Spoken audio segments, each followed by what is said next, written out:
And yes, we are live. Once again, we are live from the Eternal City, from Rome. This is great. Welcome to another great event here on the Temple Rome Facebook page. The other side for the tech part. Ciao, everybody, and welcome. Today, we were supposed to have a gallery presence at Temple University. But due to the situation that you all know, we couldn't have it, and we thought to have like a virtual gallery opening. I came in this studio. It's a house. It's an apartment. Guerra's apartment, and today we're gonna have a studio visit with her, and of course with our friend Shara. Shara, here we go. Ciao, Shara. Hello, everybody. Hello, Facebook friends. So we're saying that we wanted to start. We have like this gallery opening in March. Yes. And then in November. Yes. And then we had to cancel because, of course, of the situation. We cannot have in press or here.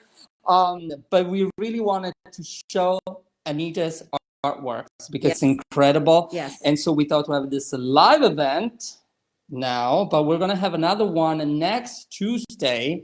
I think we should send it. Emily, you want to send the information for next Tuesday? Because next Tuesday it's going to be on Zoom. So people needed to actually to register, right? On Zoom. If you don't need to remember this ID number right now, but of course you can definitely go on that Temple, register there for next Tuesday if you want to see in details all Anita's artworks, where through like this Kunstmatrix. Exactly. So next Tuesday at 7 p.m. we'll have the actual exhibition virtual. Yes. But what I actually want to add is that it's very exciting that we're in Anita Guerra's studio. Anita? Because usually when you go to an exhibition, you walk into a gallery and the works are on the wall, and you may or may not meet the artist or see the artist because he or she, it might not be the opening or whatever, but the studio is one of the most intimate, but also the most exciting and authentic parts of an exhibition. And that's what I do. I curate a show. I come to the studio, I do a studio visit with the artist, and I get to know the work and so on. So, but this is a combination. It's a studio visit. Here's Anita. I'll introduce her in just a moment. But it's also a trailer, a kind of preparation trailer where we'll see the works very up close in detail for the Kunstmatrix exhibition. So, in a sense, we're making a very kind of patch of Anita. So now I'd like to introduce Anita Guerra, and we'll walk around the exhibition. Anita? Hello, everyone. Thank you so much for coming, for taking time out of your busy schedules. I know we have people, my cousin in Cuba is participating. I have my son in Spain, a couple of friends, Artie Gangadine in Madrid, somebody, Ernesto in Malaga, from all over the world. So this is the flip side of the coronavirus pandemic, that we get to reunite with people from all over the world. So I'm very grateful for this. I'll explain what my show is about. My show is called Tres Patrias. And say, of course, that since there's so many people connected from all over the world, please put in the chat where you're texting from. And if you have any questions, please put in the chat box. We had already Victoria, Iannarelli. Ciao, Professor. Ciao, Victoria. Everybody's watching. So please put your name and ask a question. Please, Anita. Okay. I forgot to mention my dear family in Philadelphia and in Miami. Welcome. Thank you. So my memoir, while we were growing up, everyone, when we would tell them our story, how we left Cuba, the conditions, how we were separated, how my older brothers and sisters ended up in an orphanage in Philadelphia, and then how the younger siblings, including myself, went with my mother to another orphanage in Philadelphia. So everyone would say, you should write a book. You should write a book. Now, my main practice is, I'm an artist, I'm a visual artist, and I'm an educator. But I also love to write. So I decided to write the book. I thought, hey, we're getting up there in years. Unfortunately, my oldest sister, Lourdes, who was really the archivist and the historian of the family, passed away. And I owe it to her. I owe it to my mother and father. And I owe it to all of you because of the revolution, one of the victims of the revolution was information. A lot of the culture and the past of Cuba was erased, was deleted. It was left out of the history books, and we're trying to fill in this gap. I was very back to Cuba, and I realized by talking to my compatriots that Cubans also on the island want to fill in this gap. It's not just coming from those of us in exile. And that's very exciting. We're all brothers and sisters. Anyhow, behind me, what you can see, the beginnings of chapters of my book. By the way, we have so many people watching from Cuba right now. I can see a lot of people typing. Hola, hola, ¿cómo están? Vertica, hola todo el mundo. Bienvenidos. All right, so behind me are the beginnings of chapters of my book. This is a chapter on my mother and father, and they are monoprints on commemorative newspapers of when Fidel Castro died on November 25th in 2016. And so they're printed on top to superimpose what our life would have been, how our lives were evolving in a parallel manner, in a different language, with a different culture. This is my sister and her musical band, the Grannies. They were called the Grannies. And they made up songs, hysterical songs. And here they're out on our terrace in Villanova. So these are collages. And the paper has been sort of manipulated to include the Grannies. But in the background, we see articles on the life of Fidel Castro, and what he did for the country. These are on the two main newspapers in Cuba, Granma and La Tribuna, which we all know are like the official newspapers of the government. So it's a way of, these are questions I question. I went back to Cuba not to impose my viewpoint, but to discover a different reality, and to compare that memories with what I had been told from my parents, with what I had read. And I was very, very surprised and encouraged in my whole quest, let's say. Behind me, you'll see a screen, a TV screen, with a documentary of my father. My father was an important modernist architect in the 40s and 50s up to the year he left in 1961. He worked with the firm Guerra y Mendoza. And so now we're going to show a short 1-minute trailer of this documentary. My brother Tony and Juan and my sister Fefa interviewed my father when he was 90. And now he interviewed my father when he was 90. And he tells the story of his career and all the buildings that he designed in Cuba, which are still there, by the way. I discovered them, I looked for them, and I found many of them. So please, Emily, on the other side, could you show that short trailer?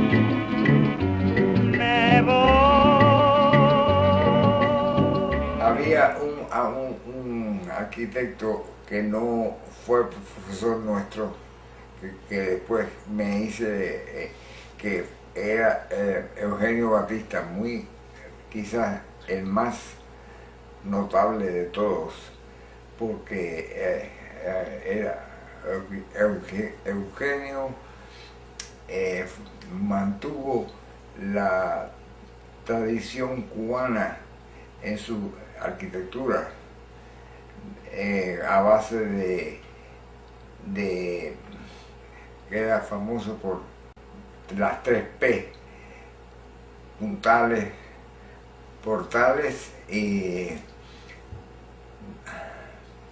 persianas. Ah, sí. Puntal, portal y persianas. Sí. Así que acá, mantener la tradición de la arquitectura colonial cubana.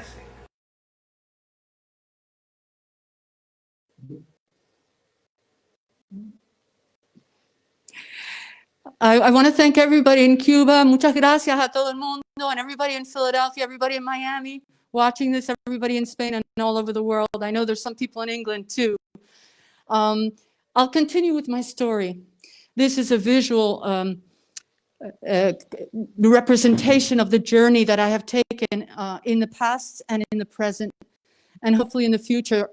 What Johnny is focusing on are 3 of my father's buildings in Cuba. He was a modernist, and he describes how they were made and the struggles he had to convince some of his clients of necessity of having suspended steps, for example, in white Carrara marble.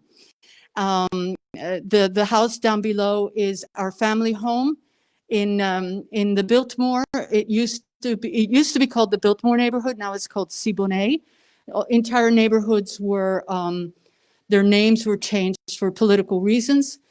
And you'll see many more of his buildings and my father's story, Juan Ignacio Guerra, in the full video that we will show and post in a playlist on YouTube. The full 2.5-hour video. This was edited by Alberto Napi. I'm very, very grateful to Alberto and to my brother Tony and Juanci for having this idea of interviewing my father. So I'll continue. Behind me, there are 3, again, illustrations. They're collages, monoprints, and I play a lot with these. I had fun with these. This is my brother in his 20s. My brother was a dancer, professional dancer, Anita Guerra in Philadelphia. Some of you may even recognize his name. And it's to show that despite all the suffering, we overcame and we created. I think art saved us. Art was our redemption, and we owe that to my parents. Both of them were architects. Both of them always stressed beauty, despite of the misgivings, separation, and the trauma. And then the one in the middle is an image of me getting married, and underneath the title is Cuba no es fidel, because Cuba, of course, is fidel, but there's so many more Cubans around, and he doesn't have monopoly on it, put it this way. And then on the right is, again, the picture of my family home that my father designed.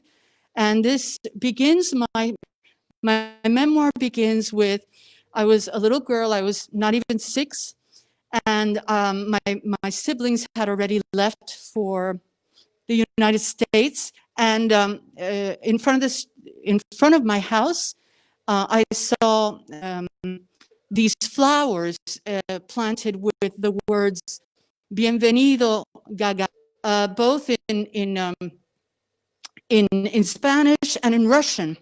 And so I asked my mother, what is that? And she explained that the Russian astronaut, Yuri Gagarin, was coming to Havana to visit. And across the street from our house was this home for female soldiers right at the beginning of the revolution. And they had planted with flowers like in Genazzano, here, the flower festival, they had planted these words. And so I changed it to "Welcome Gagarin, hasta luego familia Guerra," because that marked a month later, my little sister Terry, who was 2, and my brother Juansi, who was not yet 5, we left for on a plane to Miami. Anita, one question. You might have said this at the beginning, but maybe some people have come in. These are illustrations for your memoir, for your book. For my memoir. For your memoir. Right. And so we looked at the first 2, and now these 3. Can you talk a little bit about how these illustrations will work, and how many do you have in the book? When should the book be coming out? And give us a little. Yeah, I have about 15 chapters envisioned. I've written 14.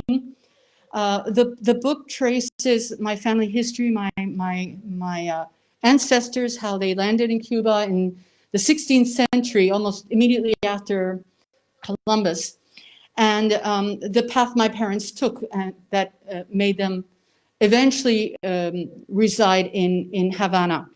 The book emerged from a need to reconnect with my identity and my past, and to sort of fill in the dotted lines, because when you mention Cuba, Cuba is a very hot topic, and in my family it was spoken about with nostalgia, but with this idea that it's gone forever.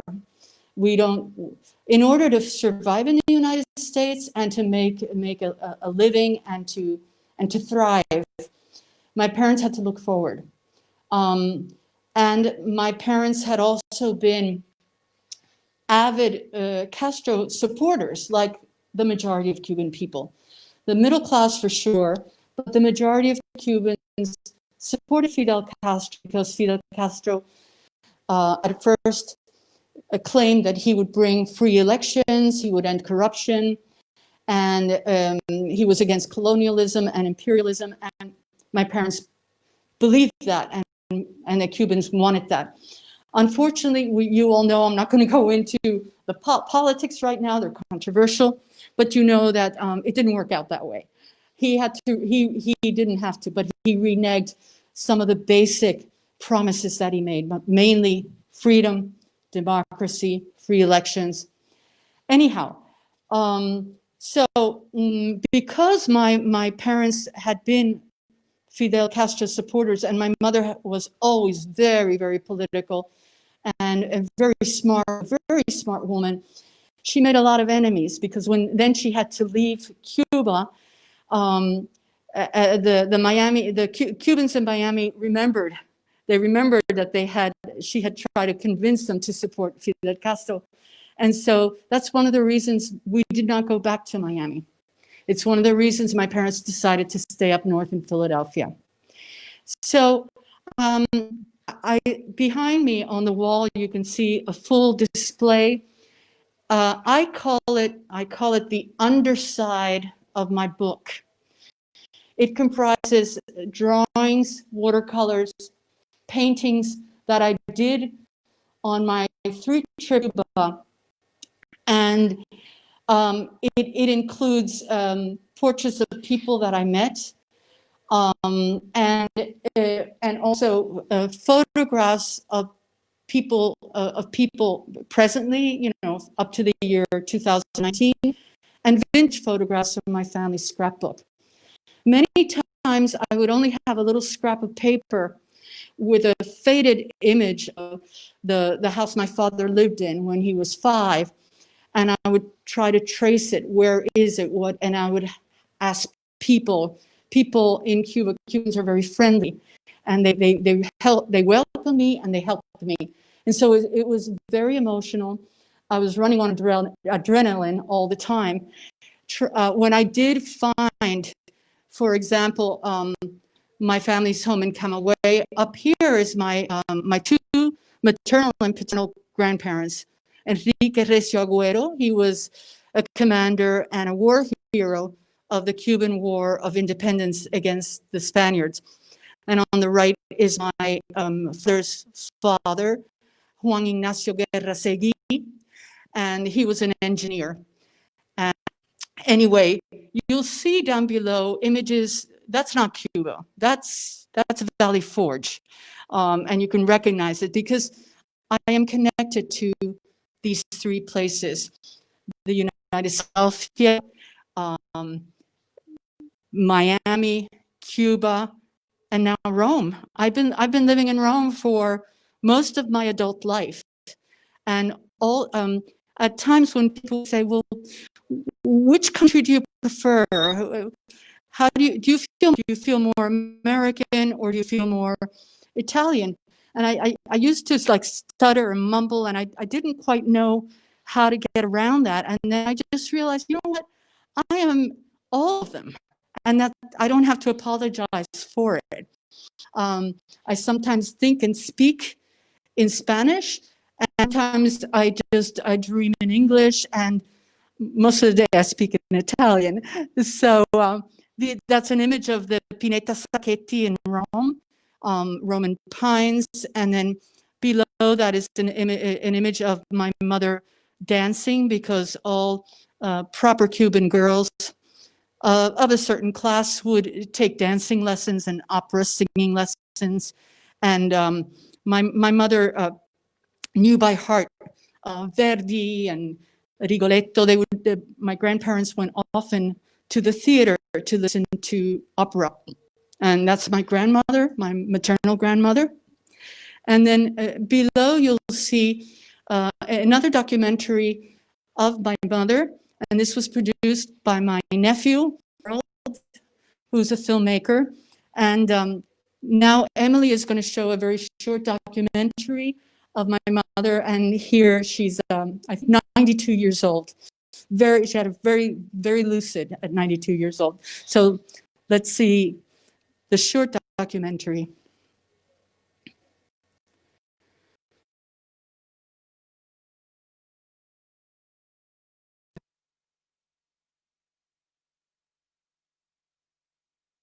As a matter of fact, my father was 3 times elected governor of Camagüey, but somehow, for one thing or the other, he never acted as the governor because the situation in Cuba was very troublesome. The 3rd time was with the President Machado, when we were all, he had all his children, 5 children of us, and we moved to Camagüey because he had to live in Camagüey, being the governor of the place. We were very little time there because Machado's regime fell. There was a revolution in Cuba, and we moved back to Havana.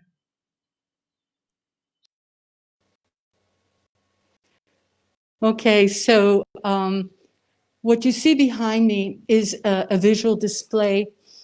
I don't remember if I mentioned this, but I feel that this visual display of drawings, even embroideries, you can see an embroidery here, is the underside. The flip side, the knots, not being the knots of like embroidery, you would see underneath of my book. And then the actual book is also the flip side of my work. They go hand in hand. They're interwoven. The paintings and artwork, and especially the drawing, were a way of me physically affirming my experience and my memories, and appropriating them and claiming them as my own, and saying, look, I wasn't making this all up. It's real. What my mother told me, what my father told me, my bedroom. I even had a chance to go back to my childhood bedroom in Cuba, and it was intact. I met the people there, friends, and maybe they're even online. I don't know if Anik's online, but I hope so. I spent many hours in the cemetery looking at the tombstones and drawing my family the grave sites. That's a newspaper clipping from Philadelphia Inquirer, the insert. It's called Today, and in 1971 they interviewed my family. It had been 10 years since we had arrived in the United States. So in 1971, we left in 1961. And as I mentioned, you'll see we're approaching the photograph, the sepia-colored photograph of my family. Almost all of my family members were 7 brothers and sisters. At that point, my 2 younger siblings had not been born. But again, I'm on my mother's lap. And the problem with the revolution, I mean, there was no internet back then. It was hard to communicate. Nobody knew what was going on. And so there was a rumor of a civil war. And my coming from a political family, my grandfather had been a senator and a governor of Camagüey. She was terrified. She thought, how am I going to manage with 7 children if I have to flee? And so word got around that there was this organization called Operation Peter Pan that was funded by the US State Department and organized by the Catholic Church that would evacuate school-aged children from Cuba to harm's way. And my mother was super protective. She always has been. Very, the most difficult decision in her life, she decided to send her older children to the United States to save them from possible death and war. That civil war never really happened. At least, you know, not in that way. It's been anyway. I won't get into that. But anyhow, so my older brothers and sisters left. My parents didn't know where they would end up. They ended up in an orphanage in Falcone, St. Vincent's Orphanage for Children. And you can see up the picture of the Statue of Liberty. My aunt was living in New Jersey. She was a newlywed. She had just married. And they lived in a 1-room apartment and she would come and visit my siblings at the orphanage and take them out 1 week a month. And here she to see the Statue of Liberty, and there are a few other, I wouldn't say orphans, but other Cubans there who were going through a similar situation. Eventually, my mother and the rest of us were able to travel to Philadelphia, and my mother couldn't find a job to take the children out of the orphanage, but Tiger Mom, and she just she begged the nuns at the orphanage, "Can I sleep in your infirmary?" And they allowed her to sleep in the infirmary at night, and we were put in the orphanage as well. So that way my mother was able to look for a job and find a job as an architect, as a draftsman. My father was, his company, his firm had become nationalized, state employee. He was not given permission to leave the country. I won't go to read my book, Tres Patrias, to find out how my father got out of harrowing. It was harrowing. It was very, we didn't until the last he would get out, but he did manage to leave a year to the day. January 21st, 1962 is when we were reunited with as a family.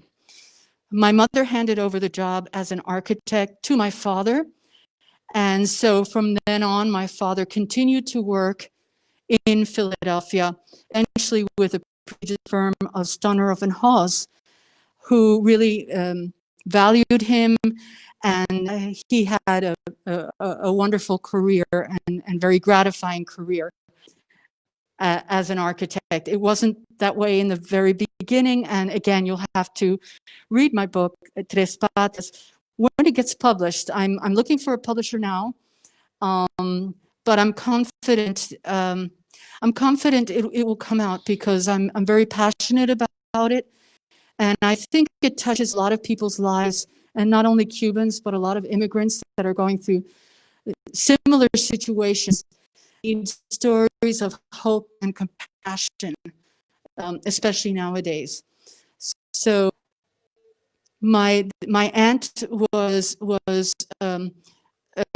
pivotal in helping my parents get us out of Cuba and bringing us much joy, bringing us a lot of music and laughter, and she wanted children. She wasn't able to have children, so she became a second mother to us.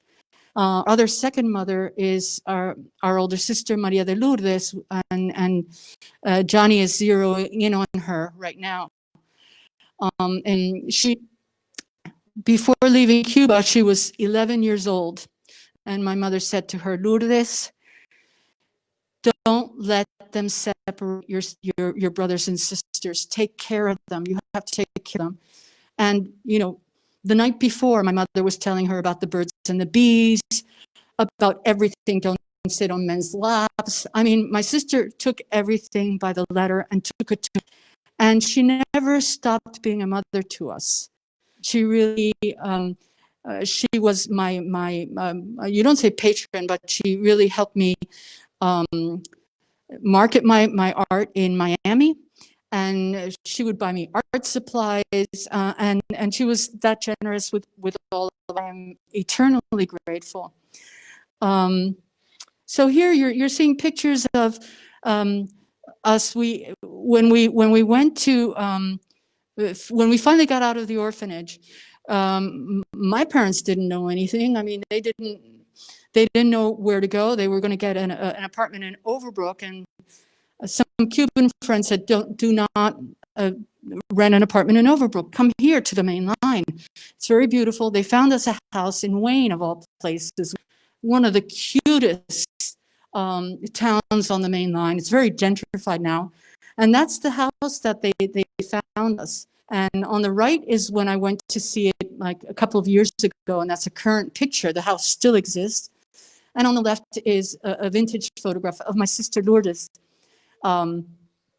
showing my brother how to throw an arrow, how to launch an arrow. But there are, sad and some poignant stories about our time being locked out of the house. When Lourdes was cleaning the house, we were locked out in the snow because she wanted to keep the house clean for our parents. I mean, sometimes she took it a little bit too far, but her intentions were very good. Another aspect of another source of information that really got me going with this idea of my book are the more than 200 aerograms and letters I found archived in a box under my mother's bed when she died. They recount on a daily basis everything that went on in Cuba. 99% of them are from my father to her. They had just been married not even 10 years. And no, they had been married 10 years, had 7 children, and they were still very much in love. And it was the first time they were separated from each other. So they wrote daily to each other. My father was not able to keep her letters because when he left, he had just one suitcase. But my mother kept every single letter, even the ones that are not so nice. But I think my mother knew how important these letters would be to the history of the Cuban Revolution, Cuban exiles, and to our own personal family story. And so I took up where she left off. My siblings have helped me enormously, from helping me to scan, to translate the letters. I owe Teresa Piñero in Caracas. I'm grateful that she transcribed all the minutely written aerograms and letters. And then you see odd images of floors, and that's a floor in Rome. I did some paintings of floors in Cuba, floors in Rome, floors in Philadelphia, just because as a child, that's what's closest to you. In fact, when my brother went back to our family home in Cuba about 10 years ago, he didn't recognize the house because it was in shambles, but what he did was the floor where he chipped his tooth. Then he recognized the flood. I wanted this site-specific installation. I wanted the installation to display how my mind works, how, especially as we get older, we have little images, little glimpses of reality, and they're crisp and clear. That's it. I did when I was eating out in Havana on my last trip in 2019. Like Rome, Cubans live outside. They do things. They play domino outside. Oh my God, the music. They're singing all the time. It's really true that we do have it in our blood. This is an embroidery of the image of one of our heroes of the War of Independence against Spain, José Marti. He was a poet. He wrote words to Guantanamera. Actually, the words were taken from one of his poems. And he died. He was accused of being sort of like a sissy who had really wonderful ideas, but he didn't risk anything. So he decided to go out on the side, I think within a week or something. But he's considered the originator of this quest for freedom that is felt by all Cubans of so many generations. Unfortunately, his image and his name has been hijacked by you know who, and he definitely would not be living in Cuba today. He would either be in prison or in exile himself. But anyway, on to some lighter subjects. On the wall that Johnny is focusing on is more or less my current situation in Rome, my family, what we look like now. There's Via Appia in Rome, done in oil. And there's a view underneath of this cafe in El Vedado, which is, which some of you are in right now. So, and then others know because of its reputation. It's a very beautiful suburban residential area. And the seafront, El Malecón, that's a very quick sketch. The challenge with, I teach Rome sketchbook in better days. I teach Rome sketchbook at Temple University. And it would be very challenging, very, very challenging to teach Rome sketchbook in Cuba because of the heat. I visited, and I've always visited it in the winter. And it's really, that's why the sketch is really fast. And then the long paintings, oftentimes I elaborated on at home in my studio afterwards. Definitely the embroideries. So this has been a trailer of an exhibit, as Shara, my dear friend and colleague, mentioned.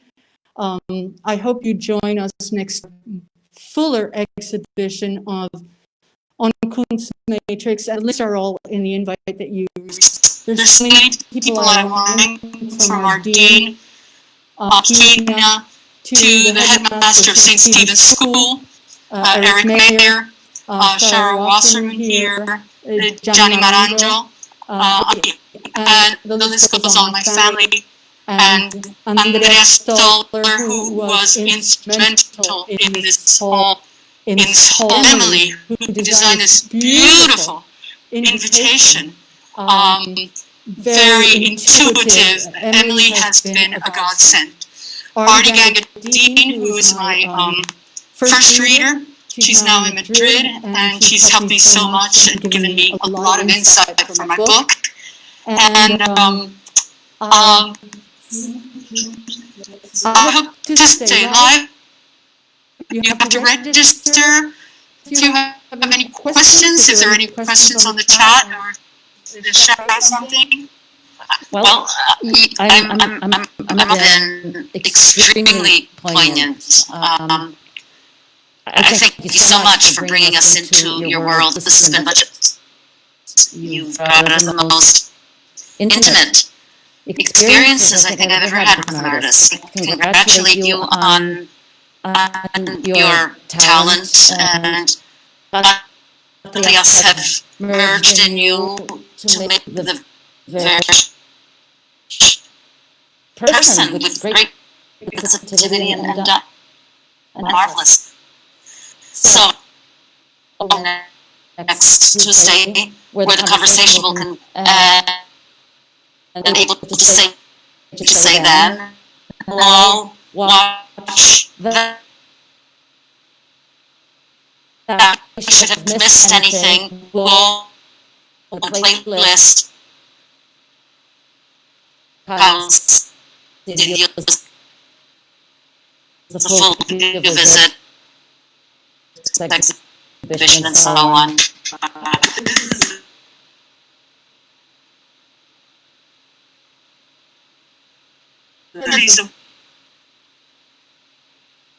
More. Thank the technical difficulties to go live on it's not an easy thing, because of course we're here in the studio, but Emily is somewhere else checking all the tech parts, so we have, but thank you so much. And Emily, I don't know if you want to send the information about the Zoom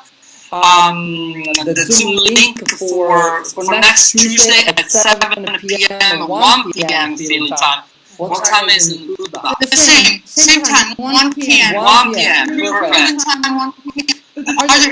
Are my cousins there from Miami? I'll find out on chat. Yeah, you'll find out, because this video will stay on the page, so you can review it. You can see, and you can see how beautiful the comments on this chat were. We had so many people from Cuba. Ciao, Cuba. Thank you so much, Anita. Thank you, Shara, for organizing this.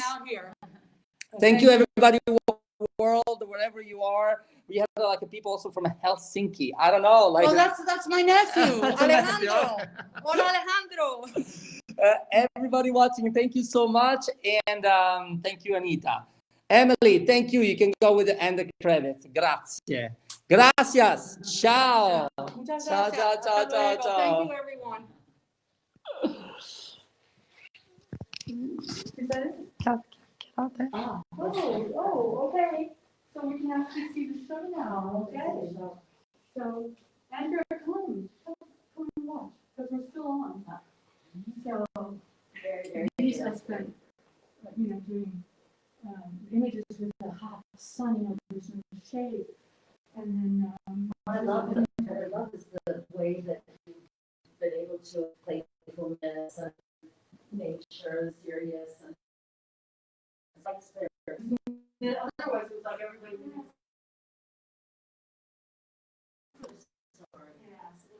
Yeah, so these are, I did, but I guess that was obvious in my brothers and sisters. What is it?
Demonstrations. And my friend Anita Guerra brought that back from Cuba. I think it was like 15 years ago. It was a long time ago. Maybe she recognized that. I know she participated online.